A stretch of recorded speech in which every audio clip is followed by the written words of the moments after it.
குழந்தைங்களுக்கு பல் எடுக்கிறது பார்த்திங்கன்னா ரொம்ப கிரிட்டிக்கலான ஒரு விஷயம். அவங்கள அழுவ வைக்கக்கூடாது, அவங்கள ரொம்ப பயம்படுத்த வைக்கக்கூடாது. இதுதான் பல் எடுக்கிறதுல ரொம்ப முக்கியமான விஷயமா இருக்கும். ஸோ இது என்னோடய குழந்தை தான். எப்படி எடுக்க வச்சுன்னு பார்த்தீங்கன்னா, 2 ஐஸ்கிரீம் வாங்கி தரேன்னு சொல்லிவிட்டு பல் நைஸாக எடுத்து விட்டுட்டேன். கொஞ்ச நேரத்தில் பசங்களுக்கெல்லாம் ரொம்ப நேரமாக பல் எடுக்கக்கூடாது. கொஞ்சம் நேரம் பல் ஒரே செகண்டில் எடுத்துகிட்டுன்னா பிரச்சனை இருக்காது. பாப்பா வந்து ஓகே பார்த்தீங்களா, ரொம்ப சமத்து பிள்ளையாக பல்ல எடுத்துக்கிச்சு, ஒன்றும் பிரச்சனை இருக்காது. ஸோ நம்ம அவங்கள அழுவ வைக்காமல் பல்ல எடுக்குதுன்றது வந்து ஒரு தனி கலை. ஸோ அது நம்ம சில பேர் குழந்தைங்க பயப்படுவாங்க. கொஞ்சம் நேரம் கன்வின்ஸ் பண்ணி பல்ல எடுத்துகிட்டோம்னா கொஞ்சம் நல்லாயிருக்கும் பார்க்குறதுக்கு. ஸோ உங்களுக்கு நெக்ஸ்ட் வீடியோவில் பார்த்தீங்கன்னா ஒரு பையனுக்கு பார்த்தீங்கன்னா இருங்க சொல்கிறேன்.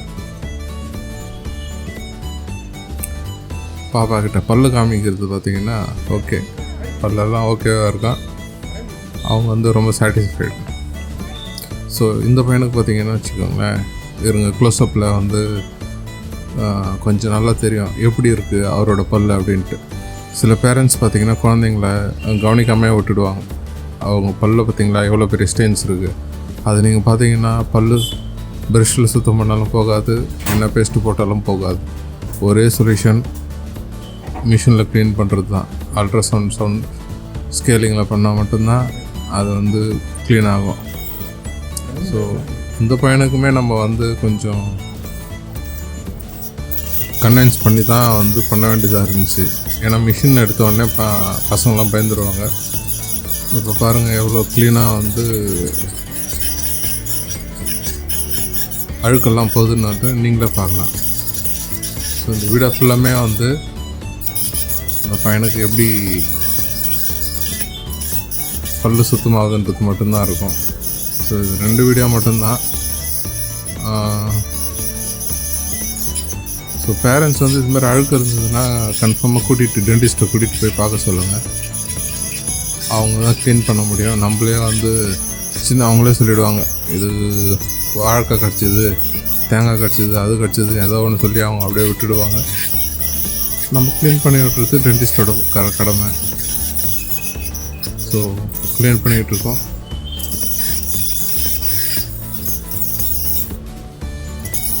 நம்ம ஃபுல்லாக க்ளீன் பண்ணணும்னு அவசியம் இல்லை. பாருங்கள் அப்படி இருந்தது, எவ்வளோ அழுக்காக இருந்தது, ஃபுல்லாக க்ளீன் ஆகிடுச்சு பார்த்தீங்களா.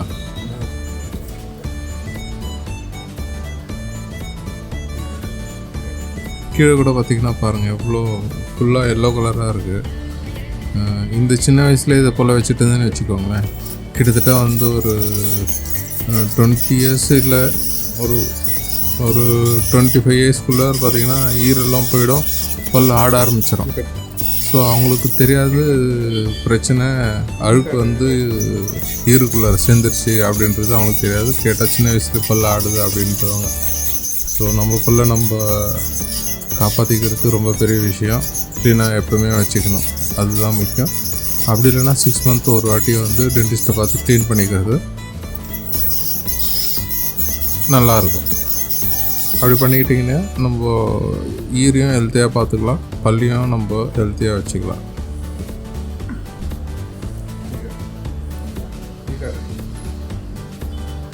இதில் என்ன விஷயம்னா 2 பேருக்குமே வந்து நம்ம குழந்தைங்களுக்கு ட்ரீட் பண்ணிடுவோம். குழந்தைங்களுக்கு வந்து பயம் இல்லாமல் நம்ம கொடுக்குற ஒரு ட்ரீட்மெண்ட்டுன்றது வந்து ஒரு பெரிய கலையாக இருக்கும். சில பேருக்கு ஆப்ரேஷன்லாம் பண்ண வேண்டியதாக இருக்கும், அவங்களையும் கொஞ்சம் பெரிய கன்வின்ஸ் பண்ணி தான் பண்ண வேண்டியதாக இருக்கும்.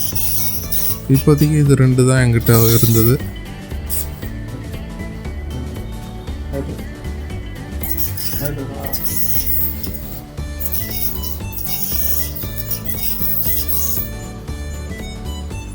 ஸோ உங்கள் பசங்களுக்கு இது மாதிரி ஏதாவது வந்து அழுக்கு இருந்ததுன்னா டென்டிஸ்ட்டை பார்த்து கண்டிப்பாக க்ளீன் பண்ணிக்கோங்க. இல்லைனா வந்து சீக்கிரமாக பல்ல ஆட ஆரம்பிச்சிடும், ஈரிலேருந்து நிறைய ரத்தம் வர ஆரம்பிக்கும், அந்த பிரச்சனைலாம் இருக்கும். ஓகேங்களா? ஓகே, நான் உங்களுக்கு வந்துட்டு